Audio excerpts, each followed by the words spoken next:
জয় এই উচ্ছের গাছটিতে সবজিটি এখন তোলার সময় হয়েছে।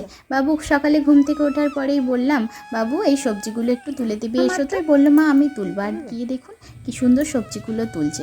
কারণ সবজি গাছটিতে যখন প্রথম ফুল ধরেছিল আর একটু একটু সবজিগুলো হয়েছিল, তখন থেকেই বাবুর আগ্রহ ছিল এই সবজিগুলোকে তোলার।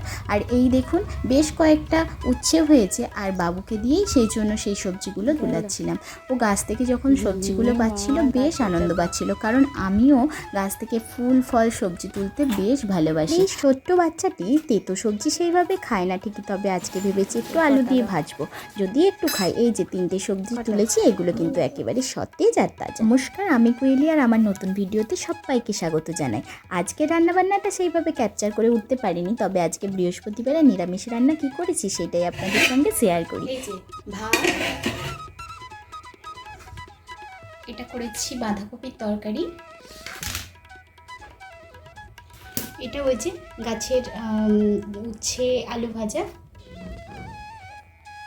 আর করেছি এই যে মুগের ডাল। বাজে 9:30, ছেলে যাবে স্কুলে, ওর স্নান রেডি হয়ে গেছে, তো এবার খাবারটা দিতে হবে। যাই হোক, ওকে আমি খাবারটা দিয়ে দিই, তারপরে আপনাদের সঙ্গে কথা বলছি। সবুজ সতেজ সি ভিটামিনে ভরপুর বাগানের এই পেয়ারা গাছটি থেকে একখানি এই ফলটি পেরে আজ বৃহস্পতিবার ছেলে স্কুলের টিফিনটা রেডি করে দিলাম।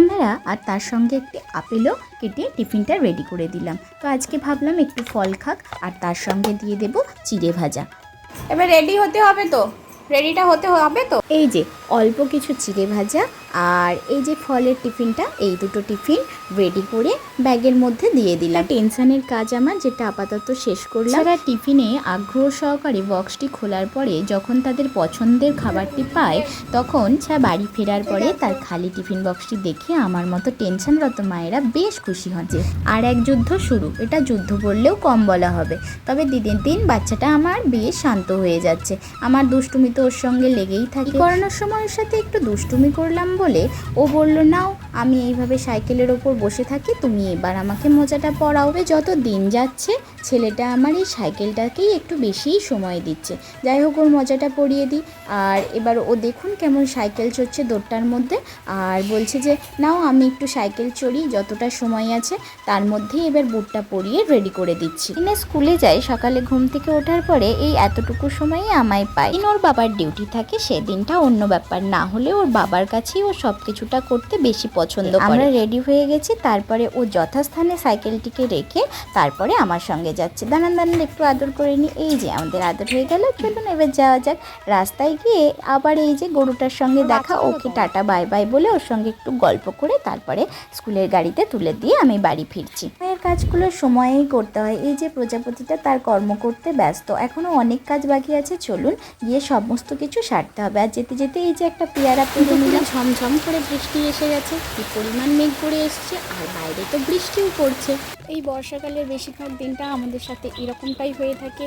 হয় ছেলেকে স্কুলে দিতে যাওয়ার সময় জল আসে, না হলে আনতে যাওয়ার সময় জল আসে। এখন যেমন ছেলেকে আনতে যাচ্ছি, আর এখন দেখুন জলটা চলে এসেছে। এর নিয়ম, বর্ষাকালে তো বৃষ্টিই হবে, বৃষ্টি হোক। আর আমার ভিডিওটা এখানেই শেষ করছি। যদি ভালো লাগে ভিডিওটি তাহলে লাইক কমেন্ট শেয়ার করে পাশে থাকবেন। যারা আমার ফেসবুক পেজ থেকে দেখছেন তারা অবশ্যই একটি ফলো করে দেবেন, আর যারা ইউটিউব থেকে দেখছেন তারা সাবস্ক্রাইব করে পাশে থাকবেন। দেখা হচ্ছে নতুন একটি ভিডিওতে।